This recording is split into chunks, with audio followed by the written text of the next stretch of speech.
Nobody has the courage to tell you this, so I will. It wasn't the world that silenced you. It was you who chose silence, and that's exactly why today they see you as a monster they can no longer control. You feel it in your body, like an awakening started the day you decided to stop explaining your choices, stop apologizing for existing, stop negotiating your own power. Deep down, you know that was the moment when the greatest transformation of your life began, even if nobody noticed what was really being born there. You remember the instant you got tired of being polite to people who tore your authenticity apart from the inside, as if you were born to be an instruction manual for people who will never read it. That's when the hidden truth started seeping through your silences, showing that you weren't made to fit into rules designed to keep others in control. You feel that no matter how hard you try, they will never understand you.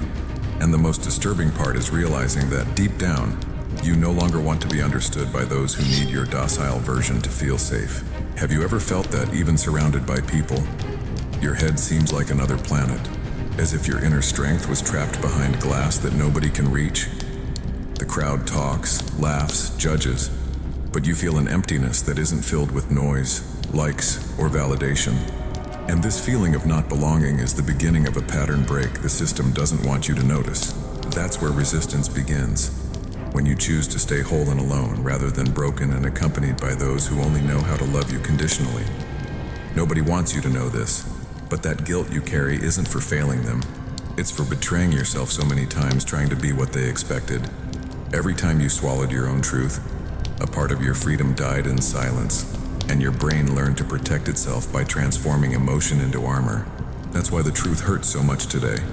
Because when you face what you truly feel, you realize how much you abandoned yourself just to be tolerated, when in reality you weren't born to please. Have you noticed how your mind starts racing when you need to choose between staying the way you are or risking everything to break limits that nobody around you has the courage to touch? This conflict isn't weakness, it's your brain trying to keep you safe, trapped in the known, feeding the fear of the unknown as if every new step was a death threat. But you know that the real death is staying still. That's why this anguish is actually a call to do different, and let your own anxiety be the push for the change you've been postponing. I challenge you not to feel anything hearing this. Every time you diminished yourself to be accepted, someone weaker gained power over you. They learned that it was enough to threaten your belonging to cage your freedom, and you, conditioned, got used to confusing obedience with love. This is the kind of programming that only the strong resist, because it requires looking inside and admitting, I became a prisoner of a system I fed myself. At some point, you started noticing that this emotional prison was transforming you into something they call a problem.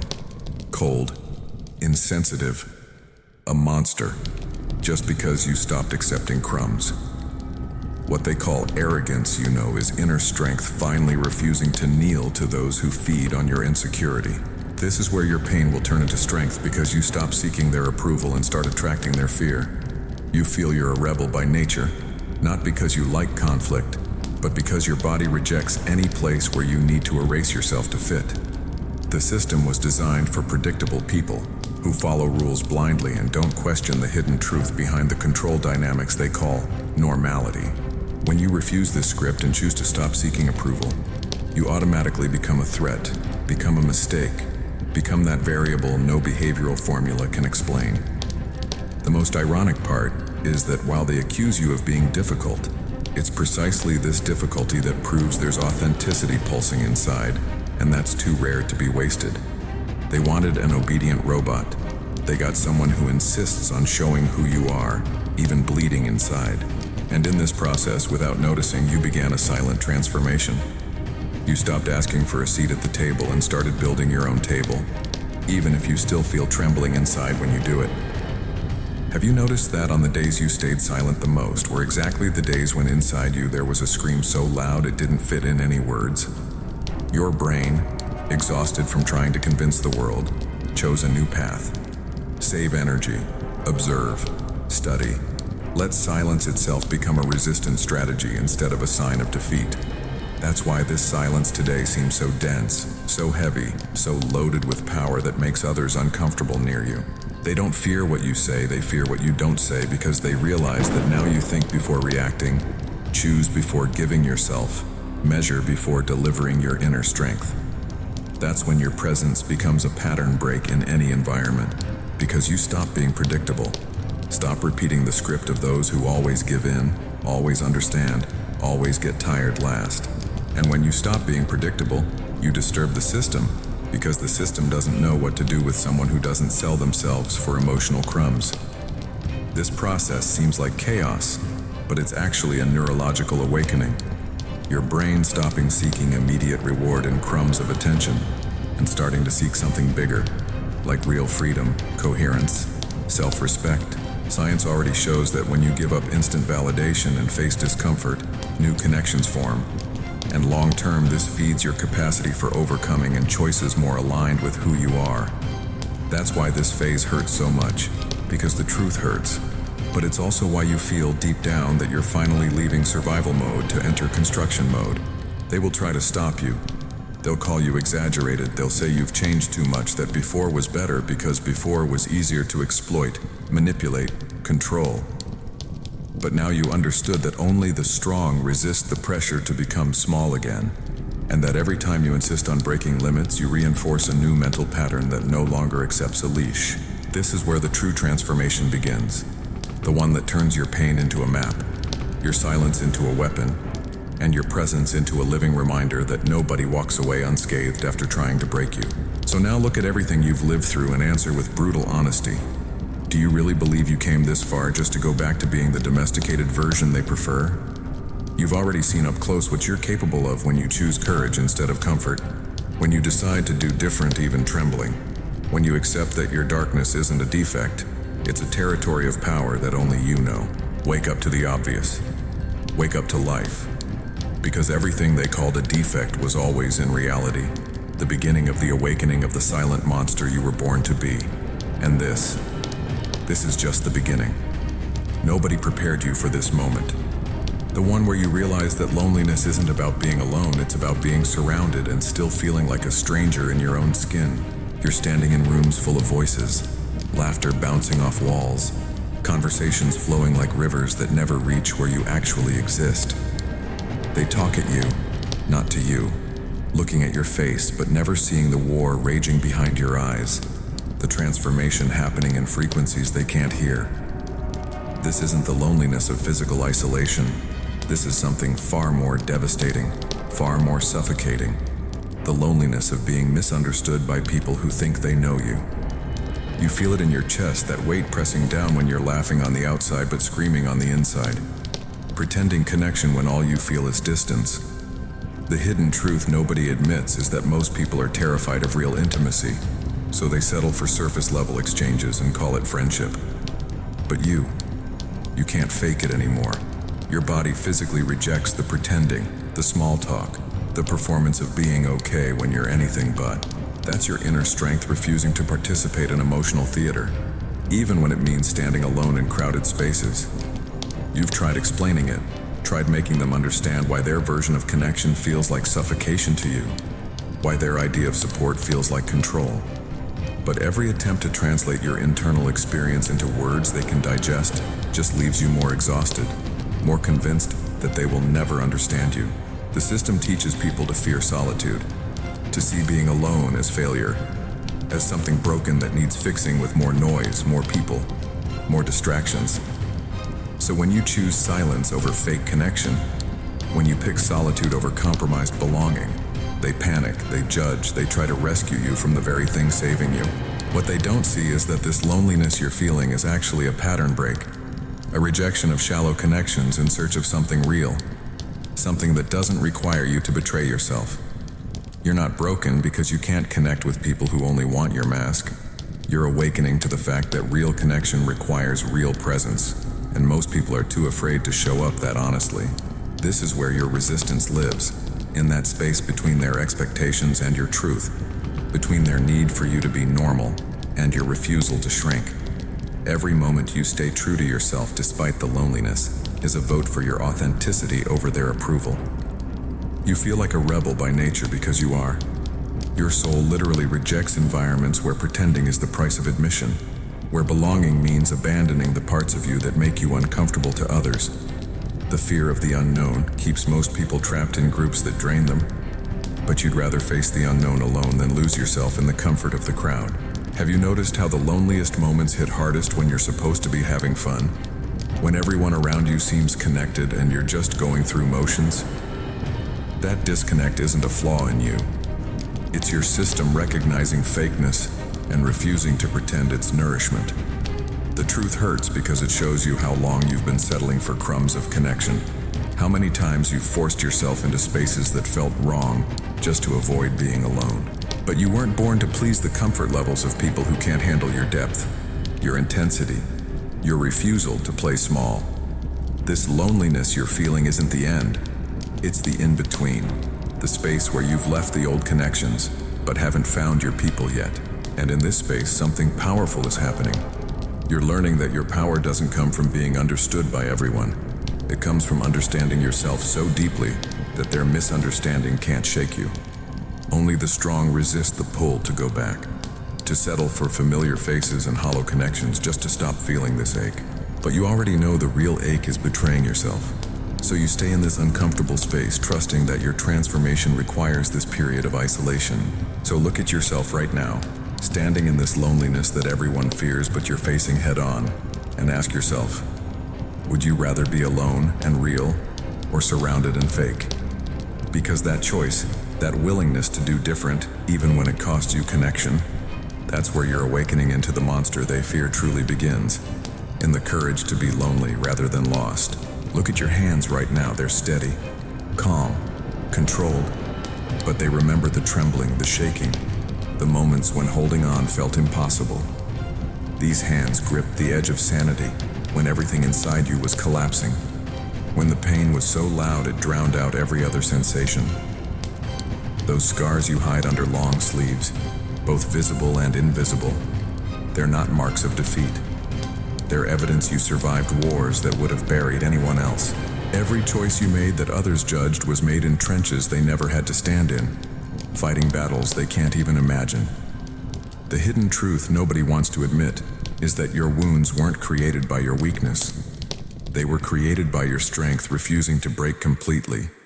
You bent so far you thought you'd snap, but instead of shattering, you found a way to hold the pieces together, even when the glue was your own blood. People see the calm exterior now and think you've always been this way, that courage comes naturally to you, that your inner strength was some gift you were born with. But you know the real story. You know every ounce of that strength was earned in moments when giving up would have been easier than breathing. The truth hurts because when you look at those scars, you remember not just the pain, but the loneliness of fighting alone, the isolation of carrying weight nobody else could see. You learned that people comfort visible wounds but abandon invisible ones, so you stopped showing them where it really hurt. Every decision they criticized as wrong was actually you choosing survival over their approval, choosing to keep breathing even when the air felt like glass in your lungs. They judged from comfortable positions, never knowing that their advice came from a place of safety you never had access to. This is where your transformation truly began. Not in moments of triumph, but in moments of breaking, when you discovered that rock bottom has a basement and you survived that too. You learned that your pain will turn into strength, not because pain makes you stronger, but because surviving it proves you already were. The wounds you think make you broken are actually what make you unbreakable, because the places where you fractured and fused back together are stronger than original bone. The scars you carry are armor now. Proof that you can take damage and keep moving, keep fighting, keep existing despite everything. You weren't born to please people who've never bled the way you have, who've never had to choose between pain and more pain with no third option. They don't get to judge your scars when they've never carried your weight, never fought your battles, never survived your storms. Have you noticed how people get uncomfortable when they see evidence that you've suffered, like your pain reminds them of their own fragility? They want you healed and happy because your wounds force them to confront how close they are to breaking, how thin the line is between functioning and falling apart. But you're done hiding your scars to make them comfortable, done pretending the resistance you built through suffering is something you should apologize for. Every wound taught you something, revealed something, forged something that comfortable people will never understand or possess. This is your pattern break, refusing to be ashamed of evidence that you fought and survived, refusing to minimize your battles just because they make others uncomfortable. Only the strong resist the pressure to hide their history, to pretend they emerged unscathed, to act like survival didn't cost them everything. The power in your scars isn't that they healed, it's that they exist at all. Proof that you took hits that should have killed you and somehow kept standing.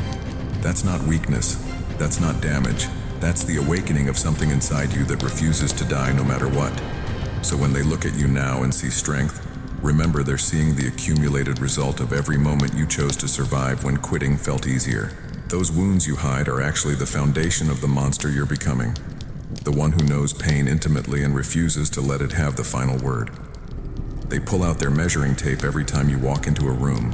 Their mental checklist starts clicking, behavior acceptable or deviant, responses normal or concerning, choices logical or flawed, like you're a specimen to categorize, a problem to solve, a deviation from their precious norm that needs correction, needs fixing, needs to be brought back in line. They've built entire systems around this obsession with measurement, created frameworks, developed assessments, designed tests that claim to capture the complexity of a human soul in numbers and labels. But every time they try to fit you into their boxes, something doesn't compute, something overflows, something refuses to be contained by their limited definitions.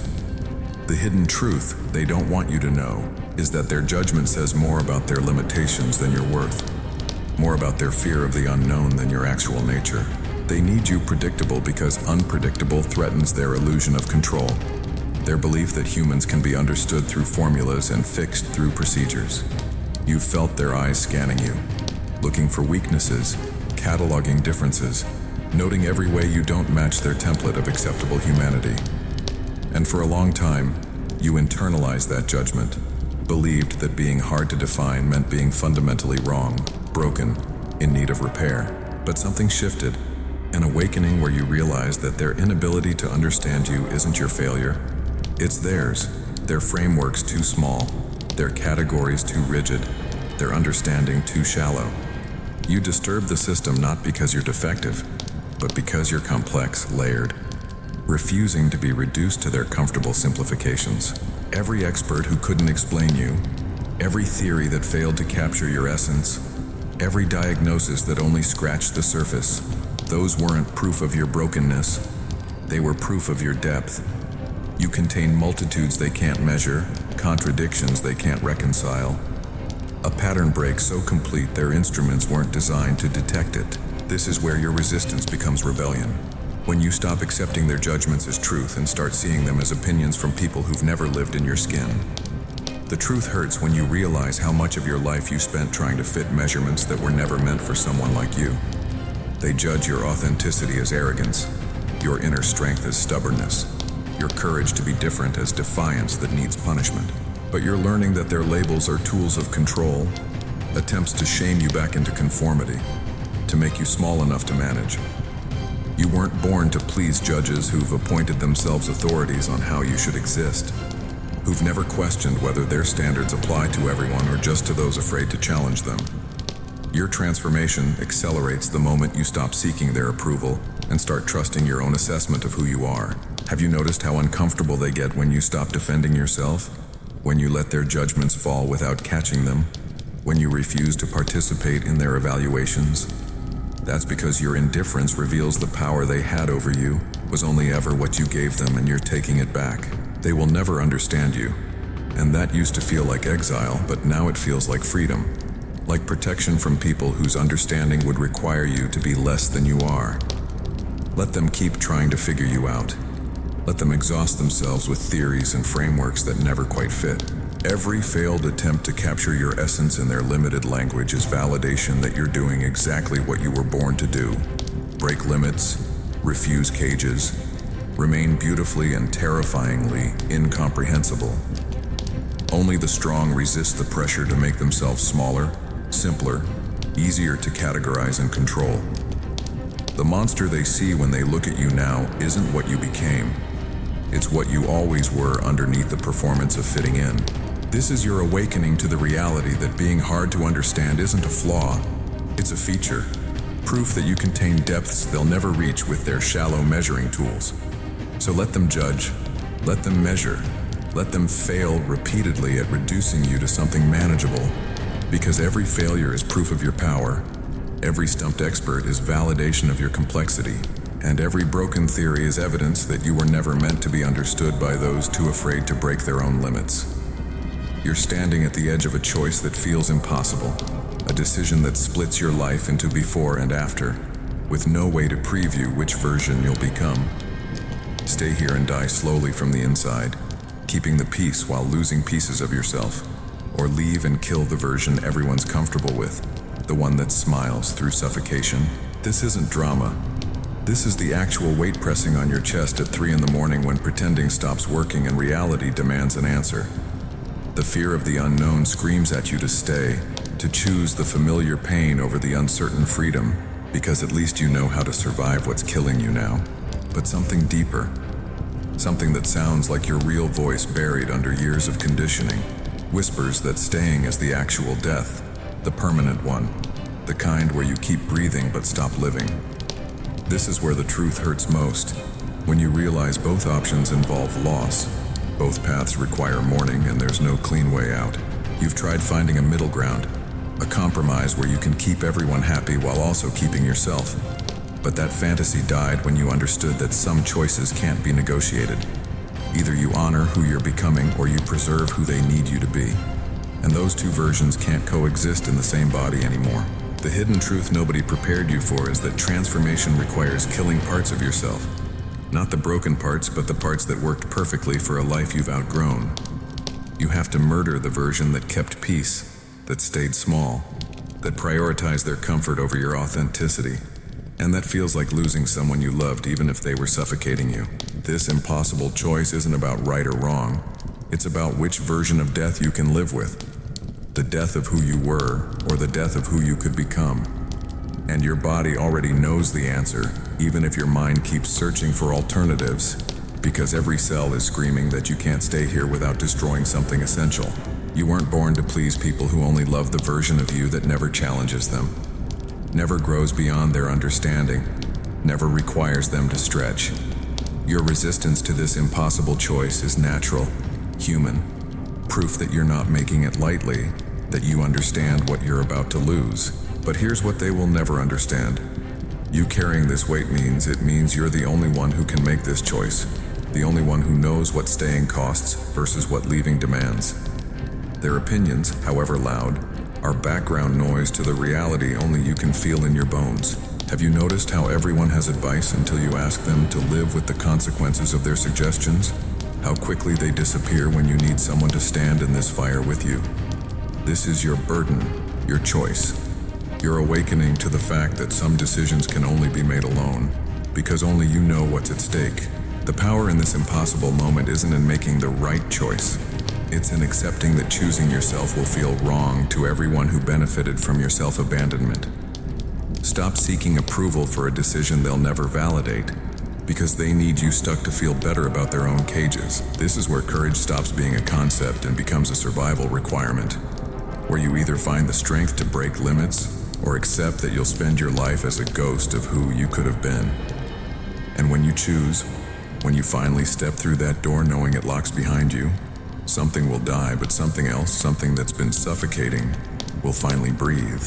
Only the strong resist the voices telling you to stay, to wait, to keep trying to make an impossible situation work through sheer force of will. The monster you're becoming isn't born from cruelty. It's born from choosing your survival over their comfort, from picking the death you can live with. So stand here in this impossible moment and feel the full weight of it, because this is where your transformation becomes irreversible, where you stop being who they made and start becoming who you are. And when the door closes behind you, when there's no going back, you'll understand that the impossible choice was always just one choice. The choice to finally choose yourself. You've touched your own fragility without anesthesia, reached into the wound while it was still bleeding, and discovered something nobody tells you about weakness. It's not the opposite of strength. It's the raw material. Every moment you thought you were breaking was actually you being broken down to your foundation, stripped of everything fake, everything performed, everything designed to protect you from feeling too much. And in that brutal exposure, that complete vulnerability, you found the kind of inner strength that can only be forged in fire hot enough to burn away everything that isn't essential.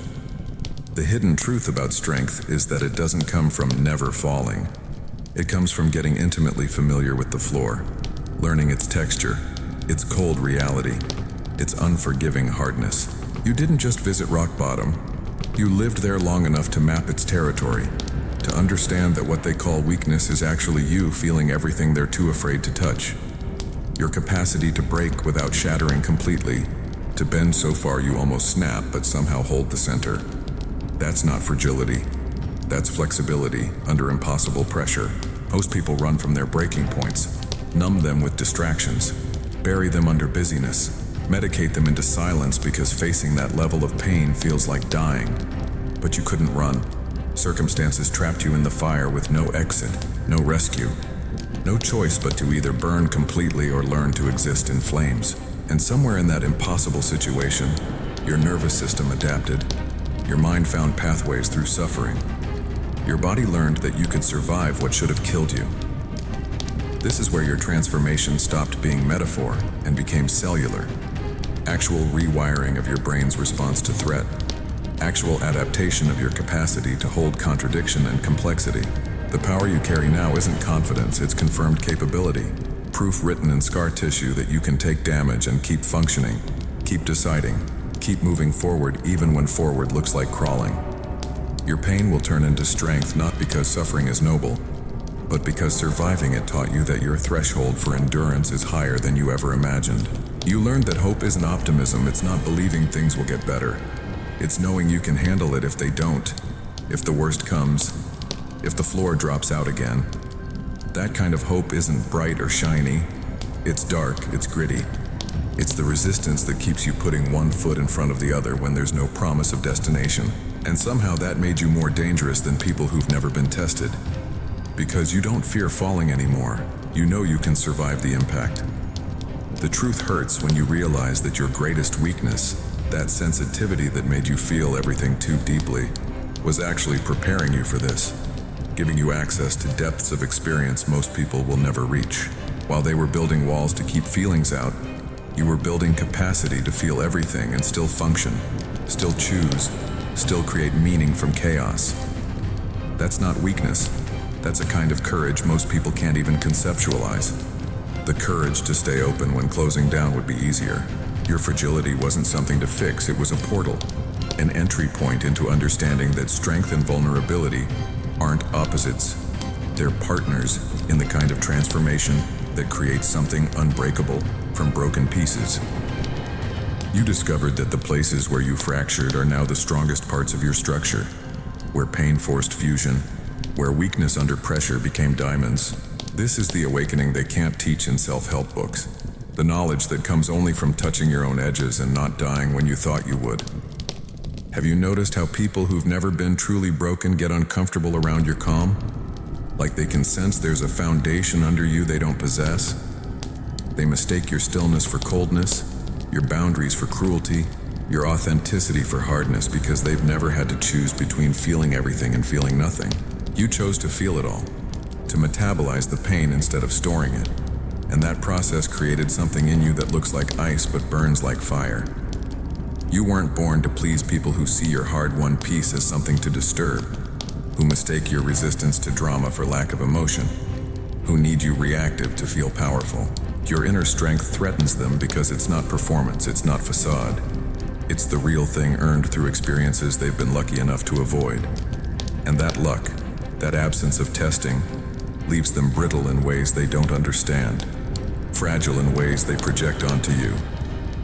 This is where you break limits by redefining what strength looks like, refusing to apologize for the power that came from embracing your weakness instead of denying it.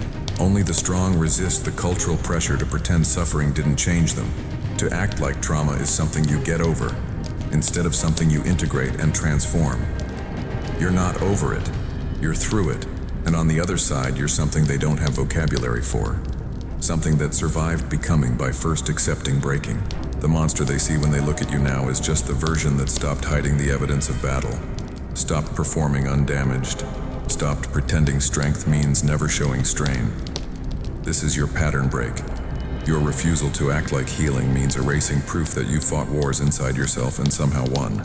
And in that refusal, that willingness to carry your scars visible, you give permission to everyone still hiding theirs, still pretending, still thinking fragility is something to eliminate instead of integrate. So feel the full paradox of what you've become. Strong because you were weak, unbreakable because you broke, powerful because you touched powerlessness and survived it. This is the awakening that turns victims into warriors.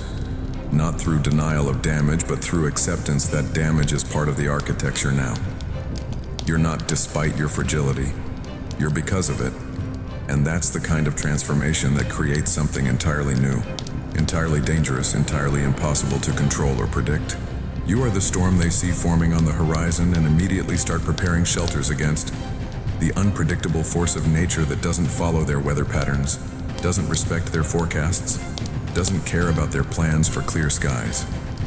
You're chaos to their order, disruption to their routine, the variable that makes every equation unsolvable, and they feel it before you even speak, before you even move, just in the way you refuse to apologize for the space you occupy.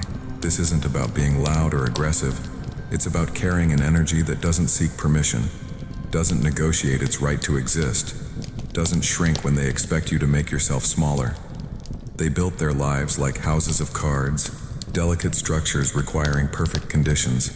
No wind, no disruption, no one questioning why everything's so fragile. And you walk in just being yourself, not trying to destroy anything, just existing authentically. And the whole structure starts shaking because authenticity is wind to people living in constructed realities. Your inner strength, your refusal to perform stability you don't feel, your willingness to express what they keep buried.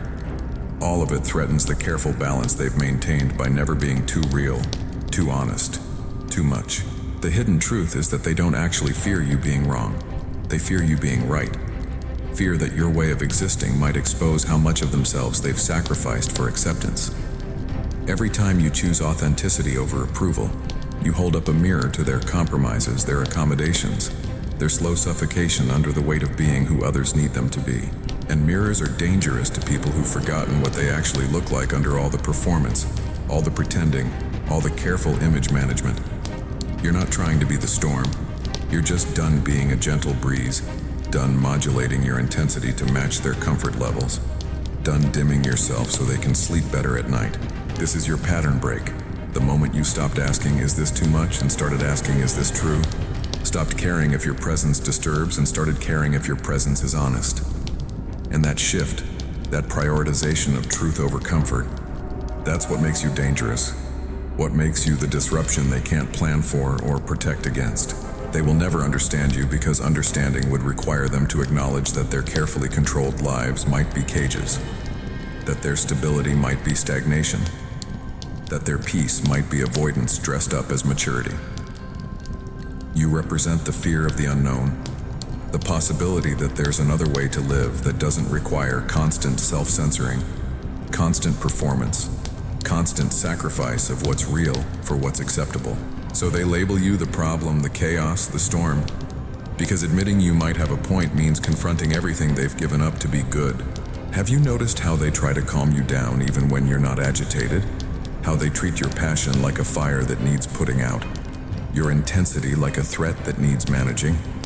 That's because your aliveness reminds them how much of themselves they've numbed, how much energy they've suppressed, how much life they've traded for the illusion of control. Your power isn't in attacking them, it's in existing fully when they've learned to exist partially. And that contrast is unbearable for people invested in their own diminishment. This is where the truth hurts both ways. Hurts you to be seen as threat when you're just trying to breathe. Hurts them to witness someone refusing the rules they've lived by. But you've learned that you weren't born to please people who need you small to feel big, who need you quiet to feel heard, who need you predictable to feel safe. Their discomfort is information, not instruction, data about their limits, not evidence of your wrongness. The transformation happening in you now is irreversible. You can't unknow what it feels like to stop performing. Can't unfeel what it's like to let your full self take up space without apology.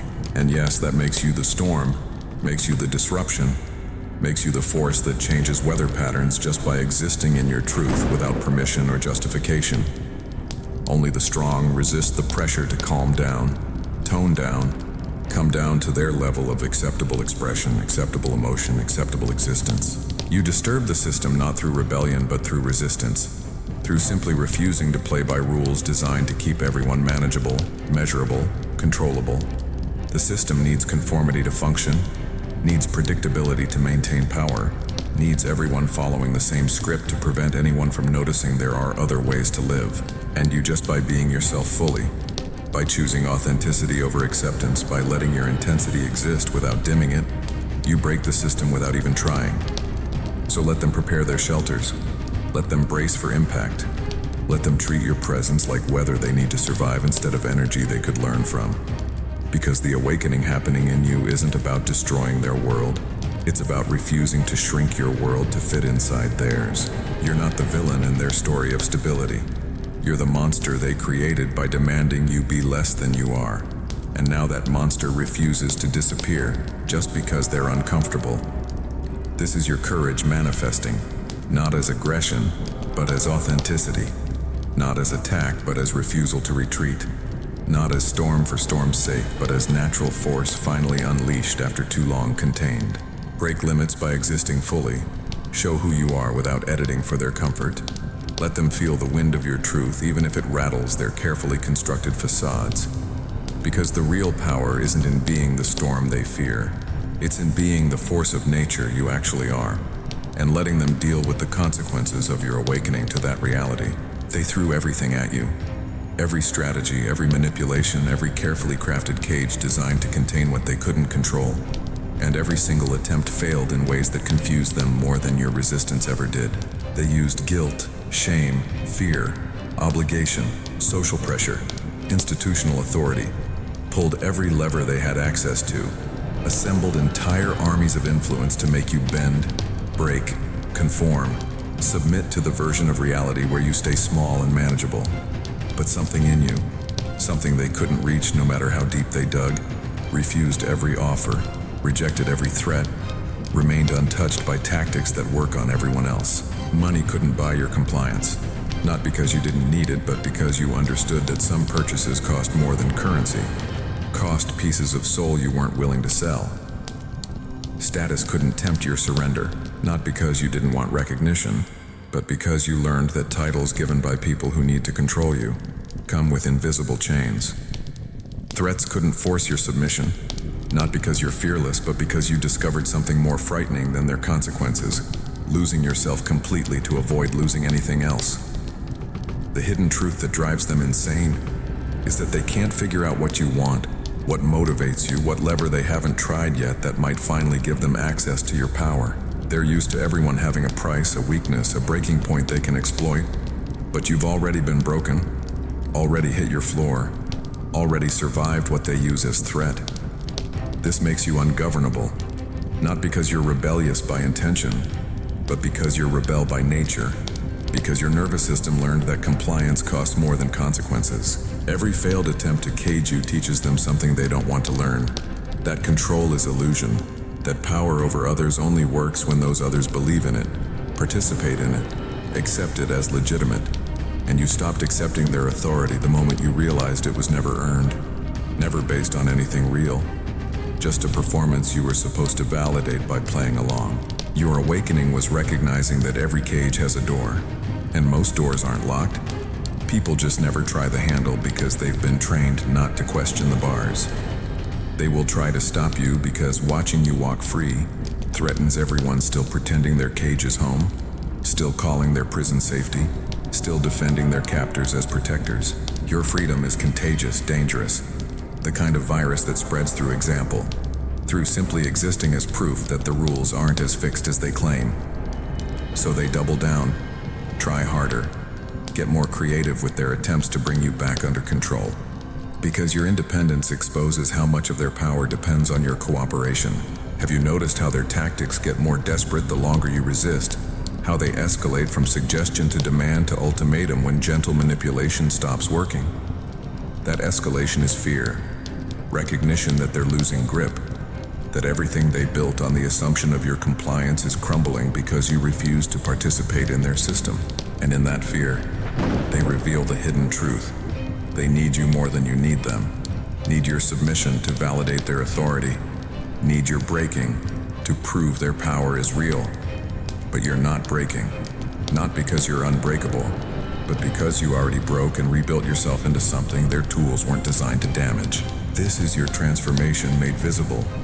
The monster they created by pushing so hard you had to become something harder. Something that could withstand pressure they assumed would crush anyone. Your pain turned into strength, not as metaphor, but as actual structural change, actual rewiring of what you can endure and still maintain integrity. The truth hurts them more than you now, because every failure to contain you proves what they can't admit, that their power was always borrowed, always dependent on belief, always one act of defiance away from complete collapse. You're not special. You're just first in your circle to stop believing, stop obeying, stop accepting their version of reality as the only option. And that makes you dangerous beyond anything they prepared for. Because you're not fighting their system, you're simply ignoring it, acting like it doesn't exist, which is more threatening than any rebellion. Only the strong resist the exhaustion of constant pressure, the temptation to just give in for peace. The voice that says one compromise won't matter when you know one leads to infinite. You've learned that resistance isn't dramatic, isn't loud, isn't performative. It's just the quiet, consistent refusal to participate in your own domestication. Every day you wake up and choose yourself over their expectations is a failure in their system, a glitch they can't patch. Proof that you weren't born to please people who need your surrender to feel powerful. This is where your pattern break becomes their crisis, where your authenticity exposes their control as costume, where your inner strength reveals their authority as nothing more than collective agreement you've withdrawn from. They'll keep trying, because admitting defeat means confronting that they wasted years, decades, entire lives building power structures that can't actually force anyone who truly stops caring about consequences. But their continued attempts are just confirming what you already know. You're free. Have been free. Will stay free regardless of how many new cages they construct. So let them keep trying. Let them exhaust their resources, their credibility, their sanity, attempting to prove they can still cage something that learned to exist without walls. Because every failure is a lesson broadcast to everyone watching. Every broken trap is proof to others that freedom is possible. That courage to walk away from their system doesn't result in the death they promise. You're not trying to save anyone, not trying to lead anyone, just existing as evidence that their power over you was fiction. And fiction loses authority the moment someone stops seeking approval for living in reality instead. Every battle you fought carved something into your bones. Not scars that weaken, but markings that define.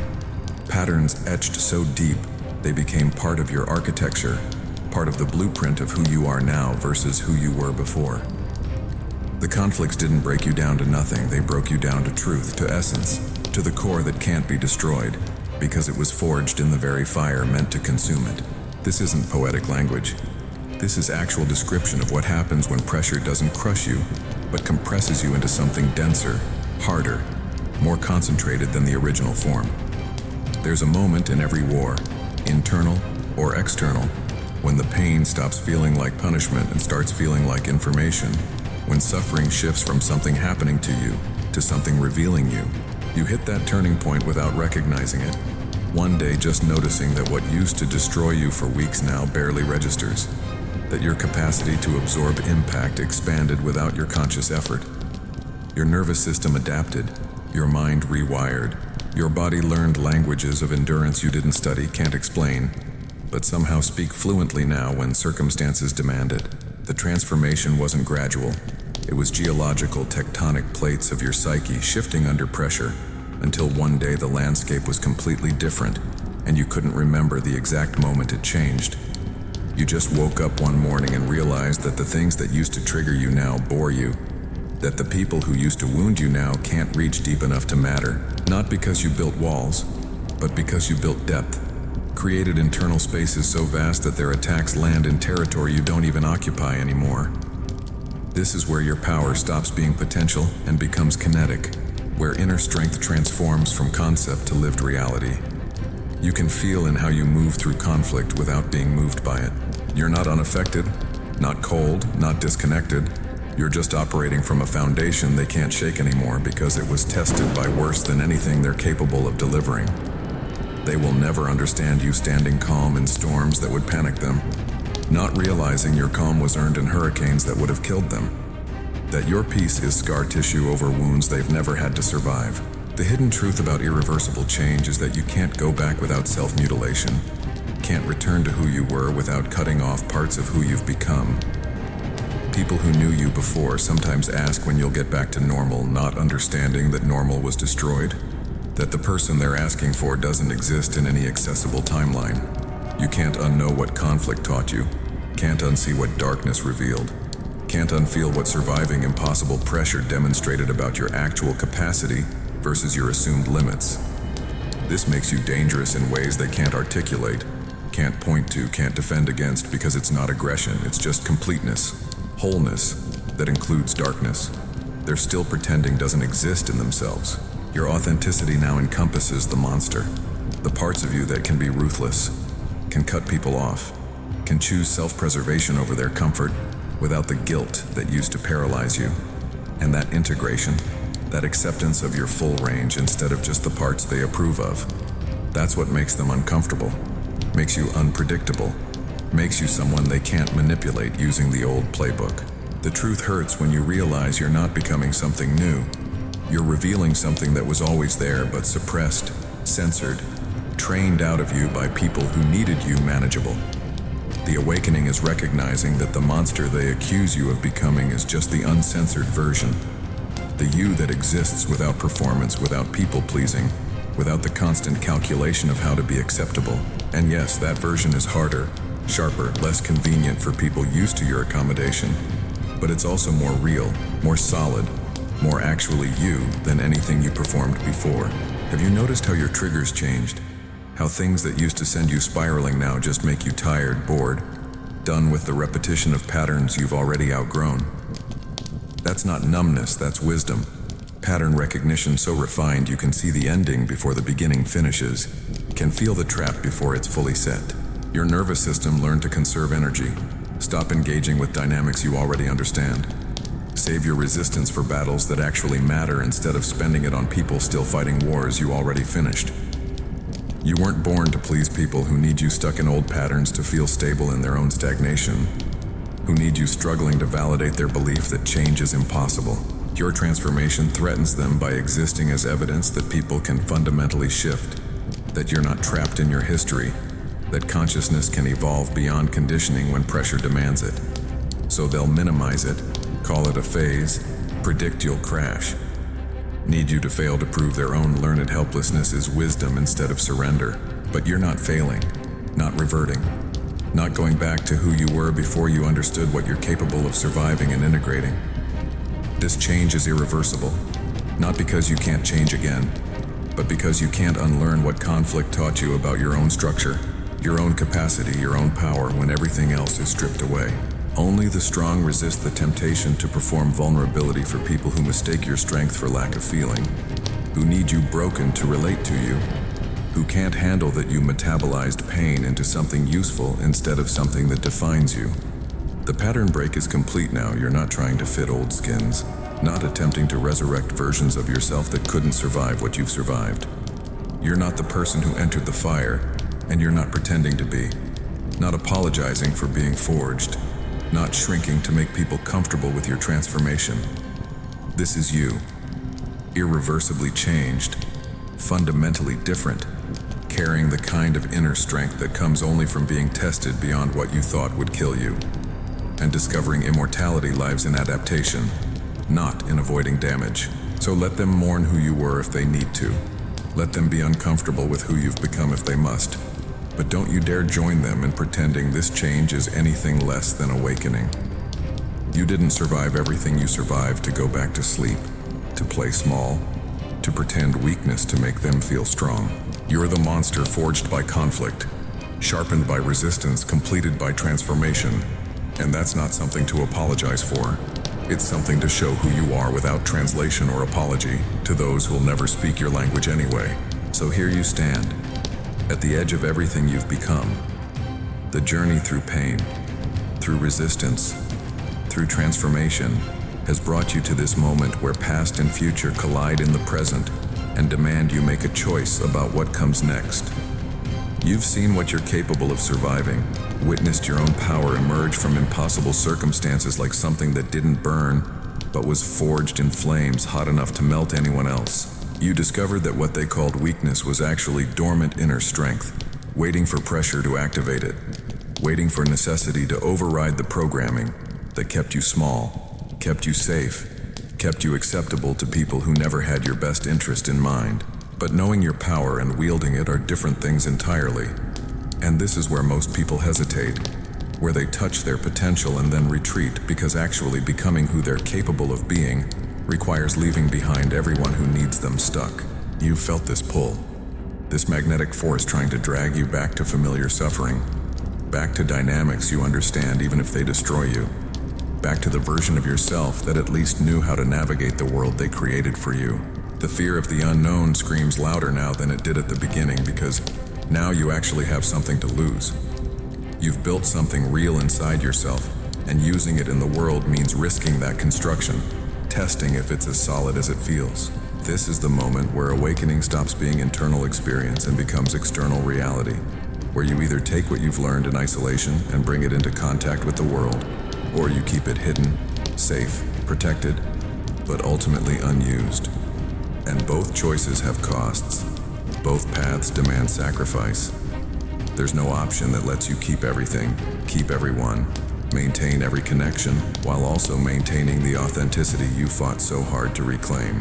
The truth hurts because it shows you that transformation isn't just personal, it's relational. And most of your relationships were built on who you were, not who you're becoming, which means they can't survive your evolution without their own.